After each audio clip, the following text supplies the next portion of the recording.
Alors, je vous propose d'écouter donc ce premier cours de biologie intitulé «Qu'est-ce que la biologie?» sur un mode relaxé, de façon à pouvoir vous faire vos propres représentations, les laisser exister et s'imprimer en vous. Alors pour cela, je vous propose de vous installer confortablement. Vous pouvez changer votre position à tout moment, si vous le souhaitez. L'idée pour l'instant, c'est tout simplement de vous installer et puis de commencer à vous relaxer tranquillement. Et pour cela, je vais vous proposer d'observer simplement vos points d'appui, les points d'appui de vos pieds sur le sol pour commencer. Et puis vous allez continuer à cheminer. Vous pouvez prendre conscience des points d'appui de vos jambes. Donc à partir des pieds, vous prenez conscience des appuis de vos deux jambes. Vous arrivez au niveau de votre bassin, vous prenez conscience des appuis de votre bassin sur le support.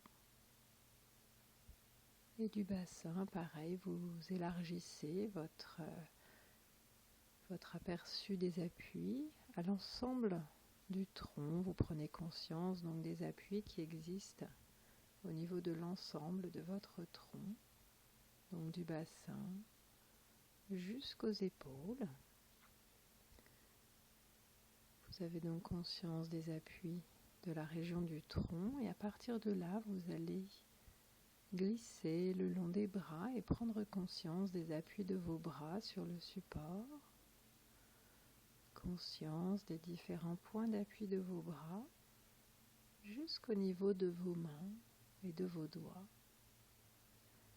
Si bien que vous avez conscience des appuis de vos deux bras. Et vous allez à présent remonter le long des bras et porter votre attention au niveau de la région de votre cou et de votre tête. Et prendre conscience des points d'appui qui existent dans cette région du cou et de la tête, si toutefois il y a des appuis. Vous avez donc conscience des appuis de l'ensemble de votre corps. Peut-être qu'après cette promenade dans votre corps, vous sentez que vous commencez tranquillement à vous poser. Et je vais vous proposer d'installer un peu plus profondément justement la détente en vous. Vous pouvez porter votre attention sur votre tête et installer tranquillement la détente au niveau de votre tête, l'arrière de la tête, le sommet de la tête, et puis tout votre visage se détend, se relaxe, se pose. Puis vous sentez la détente gagner la région du cou, la nuque qui se relaxe, la gorge qui fait de même. Et vous continuez à installer cette détente agréable dans votre corps, à présent au niveau de vos bras, détente de vos deux bras, des épaules jusqu'au bout des doigts, conscience de vos deux bras relaxés et détendus, et conscience de la détente qui continue à s'installer à présent au niveau de la région du tronc, détente de toute la ceinture abdominale, également de toute la région thoracique et du bassin. Donc conscience de la détente de l'ensemble de la région du tronc, de la région thoracique jusqu'au bassin. Et puis vous installez enfin la détente au niveau de vos jambes, des hanches jusqu'au bout des orteils. Vous installez cette détente agréablement dans vos jambes. Et vous prenez conscience de vos jambes qui sont détendues, relaxées. Conscience de vos bras qui sont eux aussi détendus et relaxés. Conscience aussi des parties axiales du corps qui sont détendues et relaxées très confortablement et agréablement. Vous avez donc conscience de la détente que vous venez d'installer dans l'ensemble de votre corps, des orteils jusqu'au bout des doigts et jusqu'au sommet de votre tête. Et dans cet état de détente, eh bien, je vais vous proposer de laisser venir une image. Dans cet état de détente, je vais vous proposer de laisser venir peut-être l'image de la carte mentale ou peut-être l'image du diaporama. En fait, vous allez tout simplement laisser venir à vous les différents concepts que nous avons parcourus ensemble. Peut-être que vous pouvez revoir la première diapositive avec l'étymologie du mot biologie. Vous souvenir que bio veut dire vie, que logie veut dire le discours ou la science, et que par conséquent la biologie correspond à la science qui s'intéresse à la vie. Cette vie, vous pouvez vous la représenter avec vos propres images. Et cette vie, elle peut aussi être définie par la biologie. On peut par exemple définir la vie comme correspondant à une certaine organisation de la matière, bien que les êtres vivants soient constitués de la même matière que les éléments inertes. Ils sont constitués par les mêmes éléments chimiques. Peut-être que cette vie, vous pouvez aussi la voir comme étant correspondante, comme présentant des processus particuliers comme le métabolisme et la reproduction. Et peut-être que vous pouvez prendre conscience à nouveau de ce qu'est le métabolisme, vous le représentez. Vous prenez le temps de vous représenter ce métabolisme. Peut-être que vous pouvez voir tout un tas de réactions chimiques quand vous pensez au métabolisme. Eh bien, c'est une image tout à fait correcte, puisqu'effectivement, le métabolisme correspond à l'ensemble des réactions chimiques. Et peut-être même que si vous regardez ces réactions chimiques qui s'inscrivent sur votre écran mental, peut-être que vous pouvez voir qu'elles sont de deux types. Certaines, les réactions du catabolisme, déconstruisent et libèrent de l'énergie, tandis que celles de l'anabolisme construisent et utilisent de l'énergie. Peut-être que vous pouvez voir ces réactions qui sont couplées ensemble et qui permettent la croissance des organismes, leur entretien ou tout simplement le maintien des organismes en vie. Peut-être qu'en pensant au métabolisme, en voyant toutes ces réactions chimiques qui se déroulent dans le corps d'un organisme, peut-être que vous pouvez aussi prendre conscience du fait qu'un organisme n'est pas un élément hermétique et qu'au contraire, il est en échange permanent avec son environnement. Il y puise de la matière, de l'énergie, et il peut aussi libérer ces éléments. Peut-être que vous pouvez voir différentes formes d'organismes, peut-être que vous pouvez voir les deux grands types d'organismes que l'on peut définir justement par rapport à la nature de la matière et de l'énergie qui est utilisée, avec peut-être les organismes autotrophes que vous pouvez visualiser peut-être sous la forme d'un végétal, même si les végétaux ne sont pas les seuls organismes autotrophes. Peut-être que vous pouvez voir ce végétal, cette plante, qui est capable, à partir de matière inorganique, de produire sa propre matière organique. Peut-être que vous pouvez la voir en train de prélever du CO2 dans l'air, des minéraux dans le sol, en train d'utiliser l'énergie du soleil et en train de produire sa propre matière organique.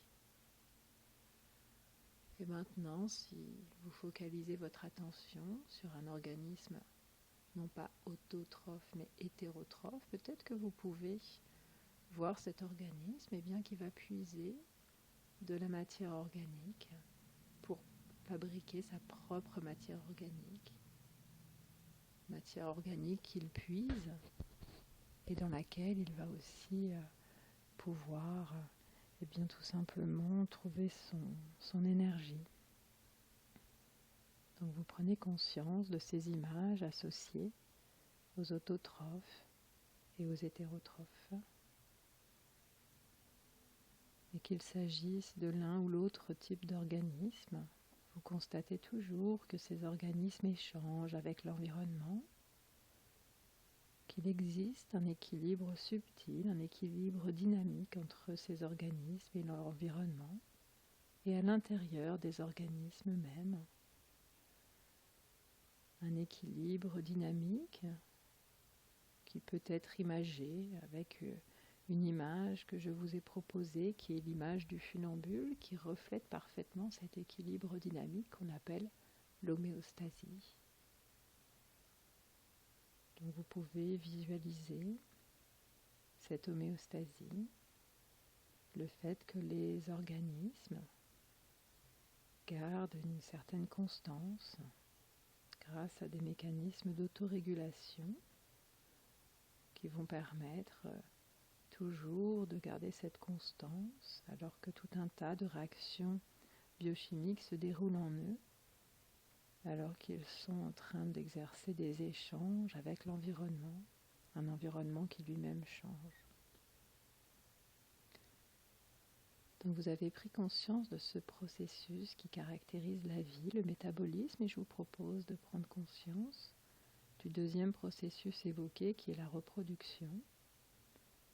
Le fait que les organismes peuvent produire d'autres organismes semblables à eux-mêmes, c'est-à-dire qui leur ressemblent mais qui ne sont pas strictement identiques, puisqu'ils présentent quelques variations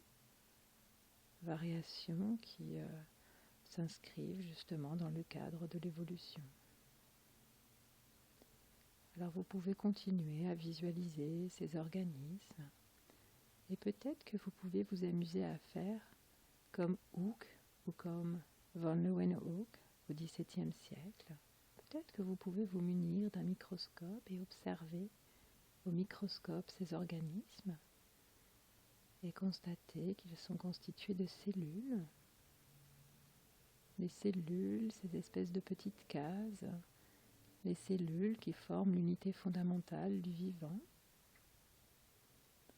Peut-être qu'en pensant à cela, peut-être que vous pouvez vous rappeler de cette théorie proposée par Schleiden et Schwann en 1839, la théorie cellulaire, selon laquelle tous les êtres vivants sont composés de cellules. Une théorie qui a été enrichie par Virchow et Pasteur, qui ont souligné le fait que toute cellule provient de cellules préexistantes, mettant ainsi un terme à ce que l'on appelait la génération spontanée. Donc vous prenez conscience de cette théorie cellulaire enrichie. Tous les êtres vivants sont constitués de cellules, et toute cellule provient de cellules préexistantes, ce qui se formule aussi après Virchow par omnis cellula et cellula.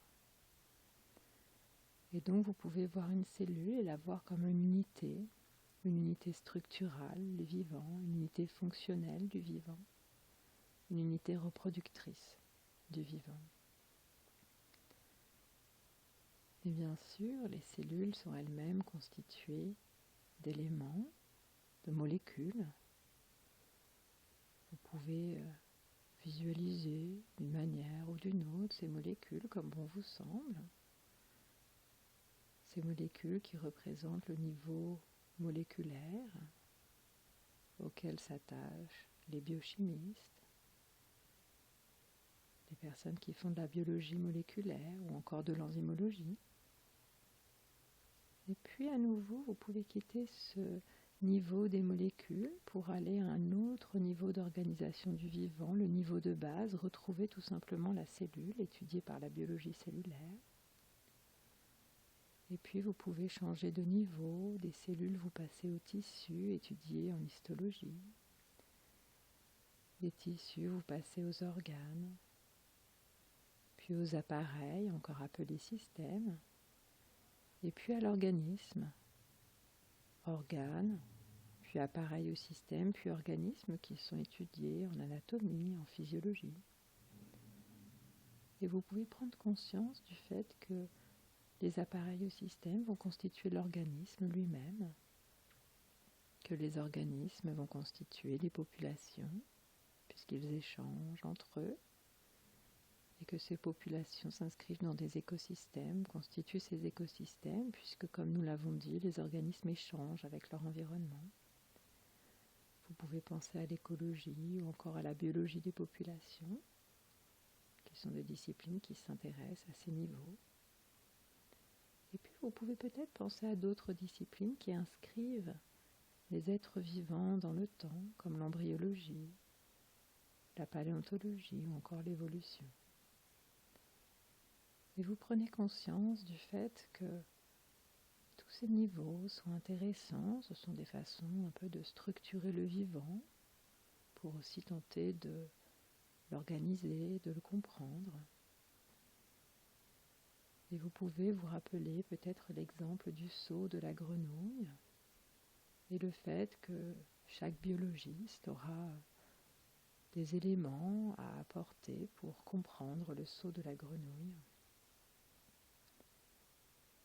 Et pour comprendre le vivant, vous pouvez aussi garder en tête 2 points de vue qui, peut-être au lieu de s'opposer, peuvent être vus comme complémentaires. Le réductionnisme qui peut se comprendre par la phrase suivante, le tout correspond à la somme des parties, si bien qu'on peut comprendre ce tout en s'intéressant aux parties qui constituent ce tout. Le réductionnisme que l'on peut mettre à côté de l'émergence que l'on peut résumer en disant que le tout est plus que la somme des parties. Et dans ce cas, connaître les parties va certes amener des informations, mais ne permettra pas de prévoir le tout. Donc vous gardez en tête ces 2 points de vue, et peut-être que vous pouvez passer à un autre point, aux méthodes qui sont utilisées en sciences. Peut-être que vous pouvez visualiser ces 2 démarches que nous avons évoquées, la démarche exploratoire ou empirico-inductive. Vous vous souvenez, cette démarche explore parce qu'elle explore le monde. Elle va partir d'observations réalisées dans le monde et à partir de là, à partir de ces observations spécifiques, elle va forger des théories générales qui sont des propositions. Et puis à côté de cette première démarche exploratoire ou empirico-inductive, vous pouvez également penser à l'autre démarche, la démarche confirmatoire ou hypothético-déductive, qui part de théories générales et qui à partir d'elle va faire des prévisions et va pouvoir aboutir à des conclusions spécifiques. Peut-être que vous vous souvenez de l'exemple de la lampe, et puis des opérateurs logiques qui sont importants pour cette démarche confirmatoire ou hypothético-déductive. Ces 3 opérateurs, si, et, alors, que l'on utilise de la façon suivante: si telle hypothèse et telle expérience, alors tel résultat attendu. Et puis vous vous souvenez de l'étape suivante: l'expérience est réalisée, les résultats sont observés et comparés aux résultats attendus, et alors on peut confirmer ou infirmer l'hypothèse.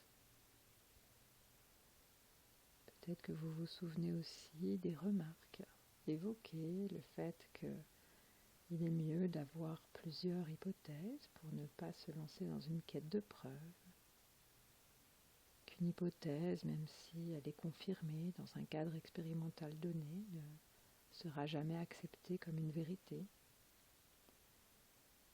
mais qu'une hypothèse peut néanmoins être acceptée pour un temps donné si elle passe une épreuve que l'on appelle l'épreuve de la réfutation. Donc vous inscrivez en vous ces méthodes utilisées en science, et puis vous pouvez en profiter pour vous rappeler une remarque concernant les échelles de temps qui parfois peuvent être petites, comme c'est le cas pour le biochimiste qui va utiliser la fraction de seconde pour étudier les réactions du métabolisme. Et puis vous pouvez prendre conscience aussi des échelles de temps qui sont grandes.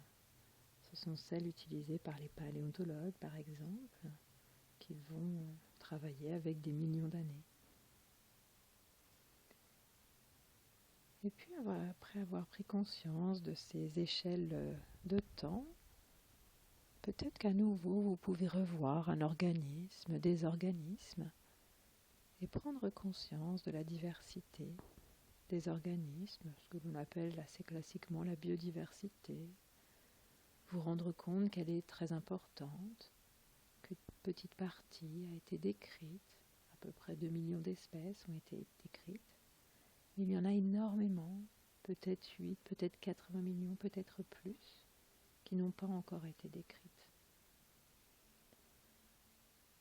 Donc vous pensez à ces espèces, et peut-être que vous avez envie de vous attarder sur cette notion d'espèce que l'on peut envisager comme étant un peu une forme d'unité de base, justement, dans le cadre de ce qu'on appelle la systématique, qui est cette science qui va tenter de réaliser une classification du vivant.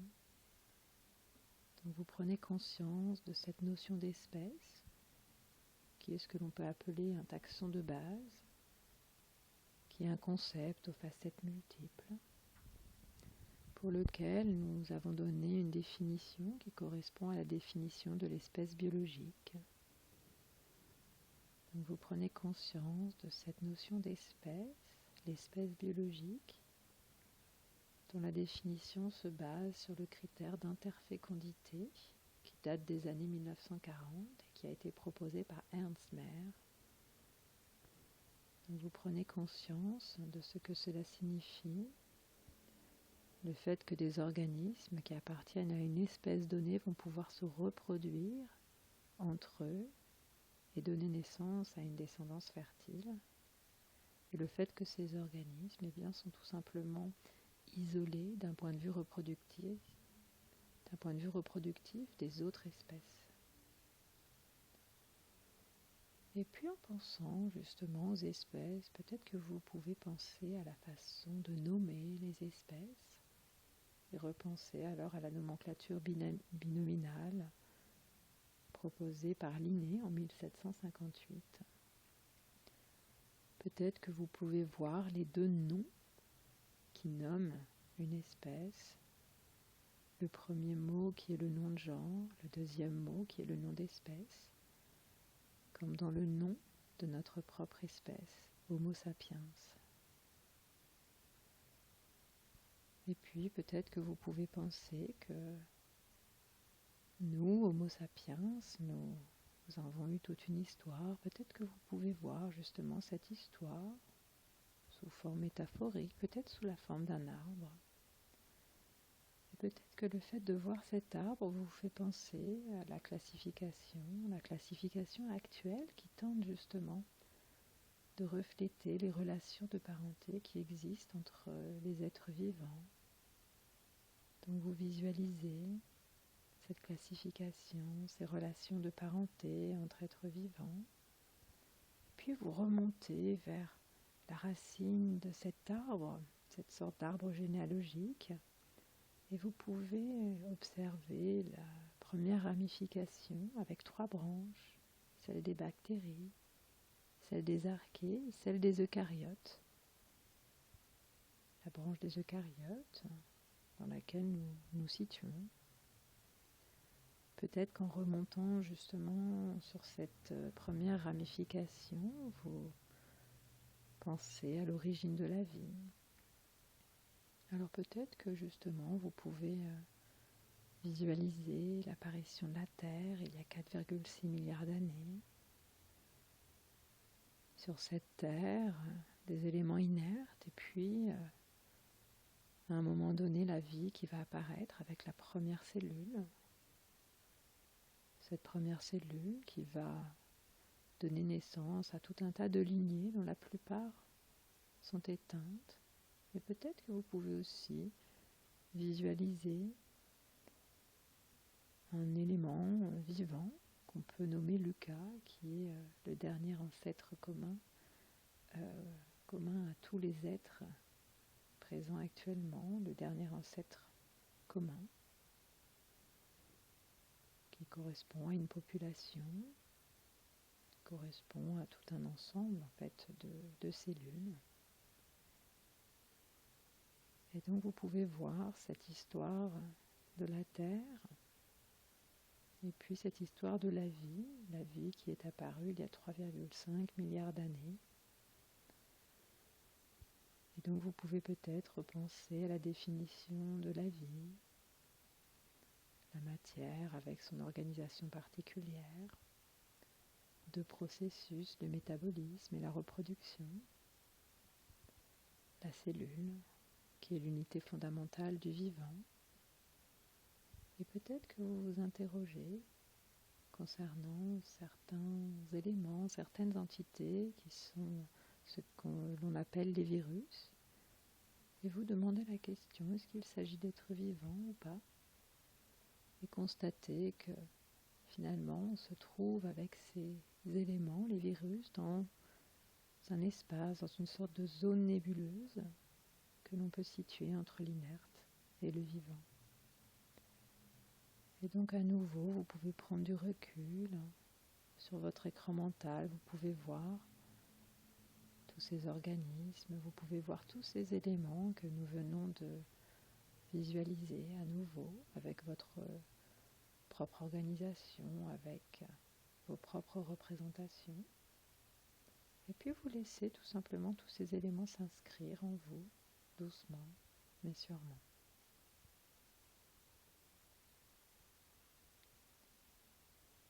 Et puis je vais vous proposer de laisser toutes ces images repartir, mais vous savez qu'elles sont en vous, que vous pourrez les convoquer quand vous le souhaiterez. Et je vous propose de revenir aux sensations qui sont les vôtres. À nouveau, vous prenez conscience de la détente de votre corps, la détente de vos bras, de vos jambes, du tronc, de votre cou, de votre tête.